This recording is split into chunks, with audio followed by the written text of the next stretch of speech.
Hello दोस्तों, नमस्कार। मेरा नाम है हरीश ठाकुर। मैं हिमाचल प्रदेश डिस्ट्रिक्ट मंडी से बिलोंग करता हूं। और आज हम यहां पे मंडी में मझवार में पहुंचे हैं। हमने यहां पे पैकेज दिया था आंटी जी को। आइए उन्हीं से जानते हैं कि उन्होंने इस पैकेज का सेवन किया। वैदिक नाइन एक सुपर फूड है। इनको इस पैकेज को यूज करने से कितना फायदा हुआ। अगली बात आंटी जी की। आंटी जी, आपको इस पैकेज को यूज करने से पहले क्या क्या प्रॉब्लम थी और बताएंगे दर्शकों को हमारे।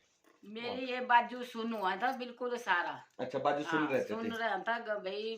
अति चीज नहीं पकड़ सकती थी। अच्छा, ये भी अब कैसा लग रहा है? हाथ ये को हाथ खोलेंगे को तो। लेकर हाथ धोरा किने ये दर्द भी कम हुई। अच्छा, बहुत कम हुई मुझे 15 दिन अंदर किने 15 दिन में खांसी। इतना फर्क पड़ हाँ, गया? क्या किने बात। खांसी हुई थी से तो मुझे 2 दिन मुझे बहुत कम हुई बिल्कुल। अच्छा, खांसी भी रहती थी खांसी आपको? हाँ। ओके। किने घूम घूम हुई थी से भी कम हुई। हाँ जी, ना मैं 15 दिन खाते है। और सिर में घूम भी रहता हाँ था? हाँ, क्या बात है। से भी कम इतना हुई। फायदा हो गया, अभी रेगुलर सेवन कर रहे हैं। आप लोगों को हाँ, क्या मैसेज देंगे? लोग को बोला मैं खाई के ने अपना देखो भाई अपना फायदा है इस खाई के ने बिल्कुल। कितना भाई बिल्कुल ये भाई दुआ ये तरी ये सो खाओ और स्वस्थ रहो। अपने स्वस्थ रहो। क्या बात है। थैंक यू आंटी जी। हम आपके उज्जवल भविष्य की कामना करते हैं। ये थे आंटी जी।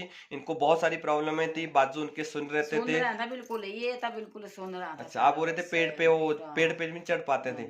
ना डाले। ये डाला चढ़ना की मुश्किल हुई जाता से बाजू छुट जाता बाल छुट जाता अपने आप है। ये अच्छा। बेगा डाला हूँ इतने बांध रेड़े क्या में बात है, पहुंचे। क्या बात है। चलो, हाँ बहुत बढ़िया। आपकी वजह हाँ से बहुत सारे लोग इस हाँ। टाइम देख रहे हैं आपको, देखा तो ये आपको तो इसका फायदा लो होगा। इस जोर खाओ खाई के ने देखो 15 दिन अंदर बहुत त्रीजे अच्छा। दिन ने राम फर्क हुई जाए तक ने खाई के ने। क्या बात है, बहुत हाँ अच्छा मैसेज दिया आंटी ने। दोस्तों, ये एक सुपर फूड है वैदिक नाइन। हाँ हाँ इसको रेगुलर यूज करने से लगभग इसको 90 डेज यूज करना पड़ता है। स्वस्थ आदमी के लिए भी जरूरी है और जो बीमार है उनके लिए भी जरूरी है। हाँ तो आप सभी इसको यूज करें और हाँ। इसका फायदा उठाएं। Thank you so much.